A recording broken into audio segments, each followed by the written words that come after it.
Aka, we will continue the discussion with the gentlemen in the studios. The new agenda for the new acting Inspector General of Police. Oyima, good morning. Good morning, Shola. How are you today? I'm very well, thank you. So what's happening? Social media, Nigerians. Okay, let's take a look. Good morning, Nigerians, and welcome to Kakaaki Social. On this segment of the show, we spotlight the issues that shape conversations in the Nigerian social media. I am Ohimai Amaize. So let's take a look at what's trending this morning. Transmission is trending. There has been a transmission at the Nigerian police force. Yes, a transmission of power from the former IGP Ibrahim Idris to the new acting IG of police, and that's Adamu Mohammed. We saw him decorated yesterday at the Aso Rock Villa by President Muhammadu Buhari to take up his new assignment as the acting Inspector General of Police. But let's go now to the social media and take a look at how Nigerians are reacting and also giving appraisals of the tenure of the former Inspector General of Police, Ibrahim Idris. From the Nigerian President's official Twitter handle, we saw this tweet yesterday. President Buhari this afternoon decorated the new Inspector General of Police, Abubakar Adamu Mohammed, at the State House, Aso Villa today. Let's take a look at some of the pictures from that event. You can see the outgone IGP Ibrahim Idris, and this is the new police boss in the middle, saluting the president there. Let's go on and take a look at, this is the decoration that happened yesterday, officially decorated, change of guard at the Nigerian police, but Nigerians have their say. They are talking already. Eddie Macaulay tweeted and said, congratulations to the new IG of police. Another great sign that Buhari is a listening president. Thank you, Mr. President. The next level is a reality. From Eddie Macaulay, we saw that tweet. Let's go on and take a look at more reactions from Nigerians yesterday. Kani_10 tweeted and said, we hope this one will not disobey President's directive. When they say go to Benue, he's in office in Abuja playing Ludo. Congratulations to the new police boss. Kani_10 tweeted that. Let's go on and take a look at more tweets yesterday. From another Twitter user, Maybex, by Ibrahim Idris, you will be remembered as the worst Kano CP and IGP of our time. We remember Kano Rek, his wife and kids who died in a mysterious fire after 2015 election. May their souls rest in peace. Be gone, Idris. As for the new IGP, Adamu Mohammed, Nigerians are watching you. From Mayubeko tweeting at Maybex, we saw that tweet. Let's go on and take a look at more reactions yesterday to the change of guard at the police force. From Tony Osegbo tweeting said, Adamu Mohammed replaces Ibrahim Idris as IGP on acting capacity. Heard it was meant for an Igbo lady, but overnight replacement was done. Okay, I don't know about that, but this issue is also being talked about. Mo Adanu tweeting said, we need to ask why Abubakar Adamu Mohammed Lafia was appointed acting IGP, bypassing Peace Ibekwe Abdallah, the assistant IG. She would have emerged the first female IG of the police. Was it because she's a woman? Well, these are the comments of Nigerians on social media. The police officially on its Twitter handle actually confirmed that the acting Inspector General of Police, acting IGP Mohammed Abubakar Adamu, MPM MNI, assumes duty at the force headquarters, Abuja. Let's take a look at more reactions now from John Gra 607-99908. So the AIG appointed IGP is the one who supervised Osun Ekiti in elections for APC, tested and trusted. No wonder they retired 7 DIGs for him. That's how they appointed IGP Idris from Kano. My people, the rigging plan is being finalized. Removing Buhari is a tough call. Let's go on and take a look at more tweets.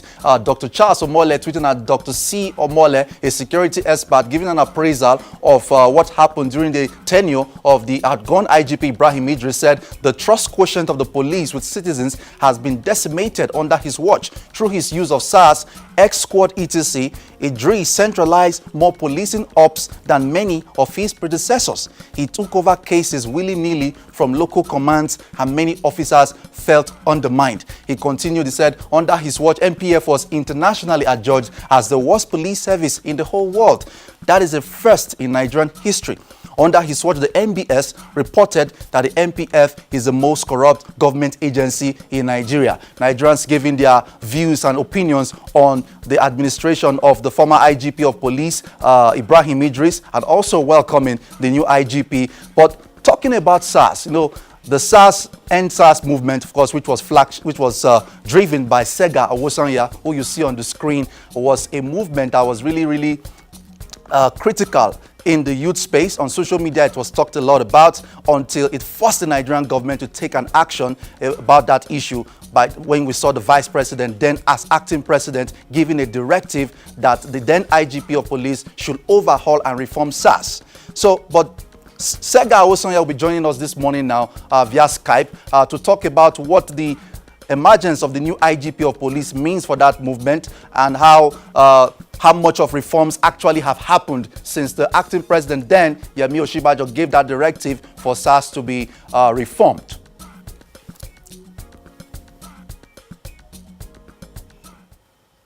So Sega Awosonya will be joining us right now from Lagos via Skype.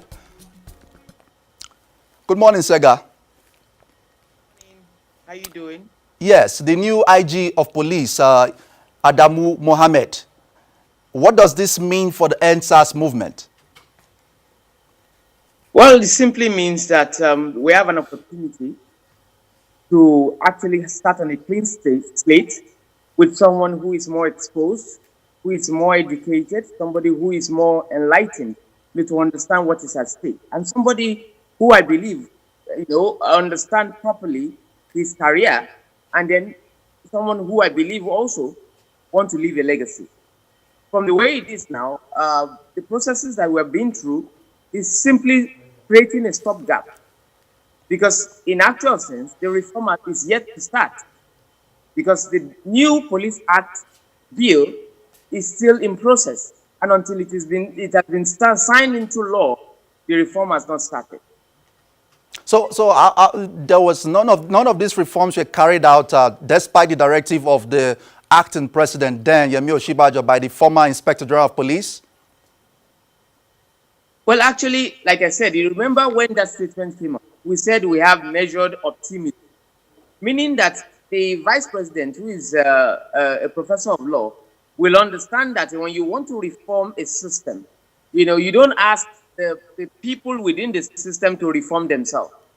They can't reform themselves. All they can do is prepare themselves in readiness for whatever that will come from, first of all, legislation, and second of all, we cannot reform the police system without the Ministry of Interior getting involved, without the Police Service Commission getting involved, without having a presidential police reform board, that comprised of the people who called for the reform and the people who knows what is obtainable within that reform. That has not happened yet. Okay. What has happened was that we have awoken this sleep, the lying National Human Rights Commission to conduct, public hearing across Nigeria to confirm the things that we are saying. And they've not found anything different from what you have said in the past 1 year. Okay, Sega, what is your charge to the new IG of police? My charge to the new IGP of police is simply this, that we are happy that we have somebody who is more exposed, more enlightened on the seat, and we expect that he will apply himself, he will put Nigeria first, and that he will make us proud and make a believer of Nigeria and rebuild that institution from the derelict state that it has been.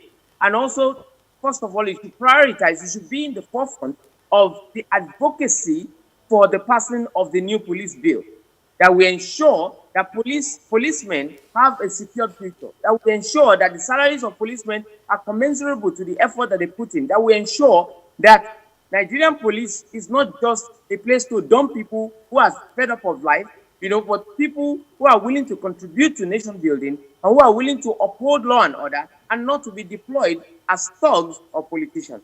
Okay, thank you very much. Sega Awosonya is the convener of the End SARS movement. Thank you for joining us this morning via Skype. Okay, so we move on now to other issues that were trending yesterday. There was this report that was trending that the EFCC had raided the residence of the Chief Justice of Nigeria, Walter Onnoghen.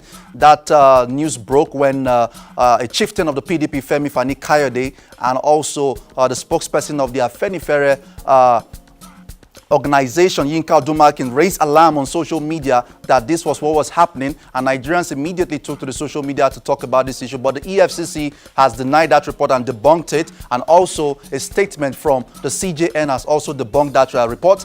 This was what the EFCC said. The attention of the EFCC has been drawn to the falsehood being spreading on the social media that the EFCC has arrested the Chief Justice of Nigeria, Justice Walter Onnoghen. And they added in another tweet, Let's take a look at the next tweet from the EFCC on this matter yesterday. This is a figment of the imagination of the purveyors of the fake news. For the record, the EFCC never went to the house of the CJN for arrest, neither was invitation extended to him. And then also they shared a link to this story where from the CJN himself saying, "My home not raided by the EFCC." And of course, yesterday was the Armed Forces Remembrance Day. It was trending yesterday on the social media. It was an opportunity for a lot of Nigerians to come on social media to appreciate the great work that our soldiers are doing, even especially right now in the Northeast. Let's take a look at some of the tweets we saw yesterday. Bashir Ahmad, new media aide to President Buhari, shared this video with us. President Buhari, the special guest of honor at the 2019 Armed Forces Remembrance Day, inspecting Guard of Honor from Guards Brigade. Let's take a look at this short video.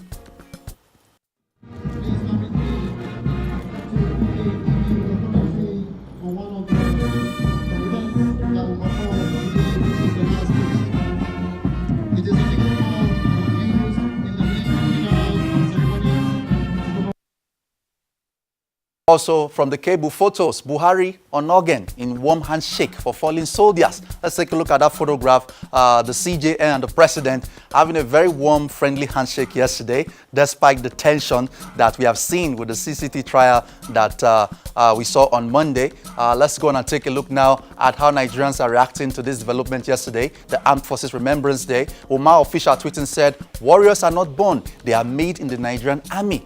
Armed Forces Remembrance Day. Let's take a look at more tweets from Nigerians yesterday. From Arafat Rogo, we saw this tweet: "To all our fallen heroes who gave up their lives for our freedom, thank you. Nigeria remembers you today and always. Thank you to our men and women in uniform that are bleeding and dying in the trenches for our safety. Your labor shall not be in vain." Armed Forces Remembrance Day. And of course, AIT's own Brenda Uji did a Twitter thread a couple of days ago, actually on the eve of the Armed Forces Remembrance Day, a thread that has gone viral. She was just giving us an account of some of the issues that are happening in the Northeast. She brought this very interesting story of an army major, a Nigerian army major, who shared this account with her. "Oga, shine your eyes. A convoy of Boko Haram were heading towards our location. My platoon was tasked to go and ambush them. After several hours lying in wait, they came and we rained hell on them. It was so intense you couldn't hear your own rifle noise. Only feel it jerk in your hands." Let's take a look at more from that thread. "It was the perfect ambush. Unknowingly, one of the insurgents was still alive and opened fire. His bullet brushed my helmet and fell off. One of my men fired him and shouted, 'Oga, shine your eye.' That's what we call him now, and the helmet became my pillow, always." Let's take a look at the next tweet. "The helmet. My wife believes God used the helmet to save me so I could come back to her. It is now kept as a monument in our house. We also used it in taking this picture of our baby. It was an unforgettable experience." Major A, anonymous major, who shared this story with AIT's own Brenda Uji. And also she shared this video with us. This was Christmas Day in Gwoza. It's so interesting that in the heat of battle, Nigerian soldiers found time to also celebrate Christmas and celebrate God. Let's take a look at this short clip which was attached to this tweet. Let's take a look.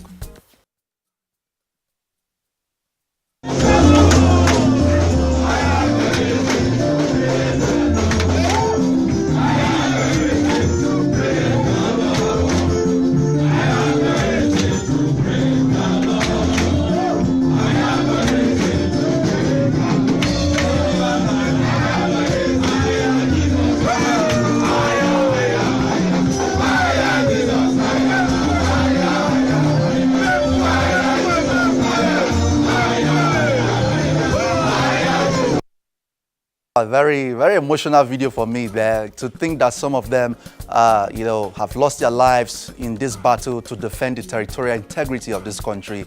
You really can never say so much or too much about the great sacrifice that our men in uniform are putting to safeguard this country. Armed Forces Remembrance Day yesterday trended. Let's go now to entertainment, where Fast the Bad Guy, Folarin Falana, popularly known as Fast the Bad Guy, dropped his new album yesterday, and he calls it Moral Instruction. The hashtag Moral Instruction was trending on Twitter yesterday for the best part of yesterday. Let's take a look at snippets from one of the singles in that album, which he calls Talk. Fast Talk is a socially conscious masterpiece that reminds us of Fela's bravado and the worsening situation of our country.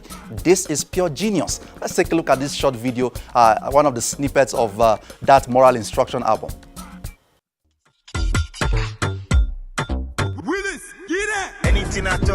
talk am again. Talk am again. Anything I talk, make you talk am again. Talk am again. Brother Moody shout finish, we don't see him for court. We don't see him for court. Election don't they come, then go need your support. Then go need your support. Since CFC busking, we don't see you for club.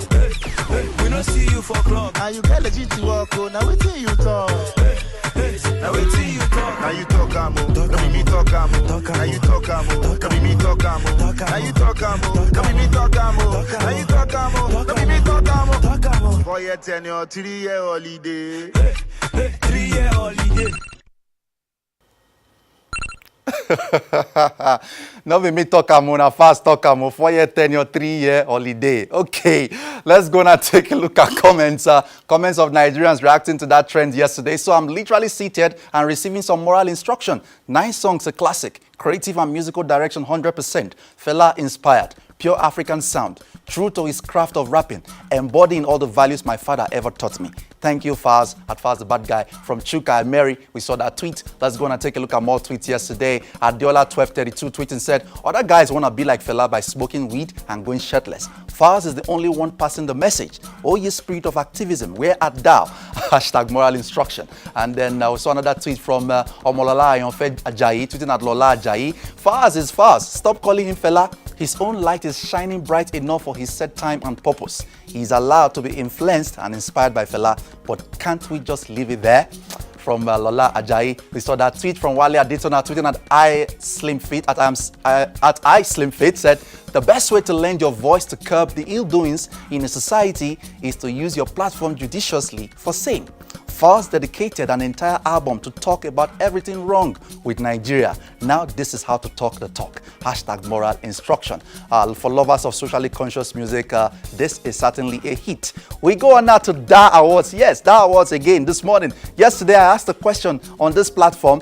What year was AIT founded? And of course, you guys went straight to Twitter at DA Awards. You were tweeting and sharing your answers. But it turns out that no one really got the exact answer. Well, what was the correct answer? Let's take a look at the original answer of that question. AIT was established in 1994, but started commercial operations on the 6th of December 1996 on Global Satellite Network. So all of you practically said 1996, but you didn't know a bit of this history. AIT was actually established in 1994. But okay, I will still give 3 winners the tickets. Okay, these are the tickets that I'm giving out. So these are the 3 tickets, and I'm going to announce my winners now. Let's go on to the next slide, and let me announce the 3 people that won these tickets for the forthcoming DA Awards this Saturday. Mavitech6, Twitter user at Mavitech6. You tweeted, you said AIT was founded in 1996. And then the second winner is Moses Uche, Twitter user Moses Uche. You are winning the second ticket. You said AIT was founded in 1996 as well. And from Niger Trump, Black Donald Trump, Niger Trump, you're the third winner. AIT was founded in 1996, you tweeted. So I'm giving these 3 tickets out. So how to claim these tickets, just send us a DM at Kakaaki Social. Send us a private message on the Twitter handle of Kakaaki Social. And of course, I have 3 more tickets to give out again tomorrow. And I'm going to ask a question for today that I should go and tweet about. What is the hometown of the founder of AIT? High Chief Raymond Aliogo Dokbesi. What is his hometown? He hails from which particular place? I won't tell you. Go and research and find out. Tweet the exact place right now at DA Awards. And also, to be eligible to win any of these tickets tomorrow, you have to retweet at least 5 of the tweets on that account. Go to DA Awards right away. Retweet at least 5 of the tweets that have been posted by that account. Then follow the account and then answer the question. What is the hometown of the founder of AIT, High Chief Raymond Aliogo Dokbesi? So tweet right now, go to DA Awards on Twitter, and of course the polls are still on Twitter, closing in about a few hours right from now. The DA Awards prize for Woman of the Year, Leah Sharibu is currently winning that at 64% of the votes cast. Obi Ezekwesili comes second there with 17%. Let's go on and take a look at more categories and how Nigerians have been voting for the DA Awards prize for Outstanding Political Personality of the Year. Senate President Bukola Saraki is currently winning that. And then we have Professor Yemi Oshibajo coming close at second position. Adam Soshomole is at fourth position with 3%. Prince Uche Secondus is at third position with 7%. Let's go on and take a look at more categories. Nigerians have been having their say on this poll. They've been voting. The awards prize for Indigenous Manufacturer of the Year, Innocent Group, yes, Innocent Group is winning that poll right now at 58%, followed closely by Dangote Group, and of course, we saw another poll yesterday. Let's take a look at the next poll for that awards prize for Sports Betting Company of the Year. You guys love football. Okay. Bet Niger is leading that poll right now, 62%, followed by Naira Bet at 20%, and then Bet King at 11%, and Sporty Bet at 7%. So I have 3 more tickets to give out tomorrow. Answer the question: what is the hometown of the founder of AIT, High Chief Aliogo, Raymond Aliogo Dokpese? Okay, this is where we draw the curtain this morning on Kakaaki Social. Follow the conversation on our social media platforms at Kakaaki Social on Facebook, Twitter, and Instagram. Subscribe.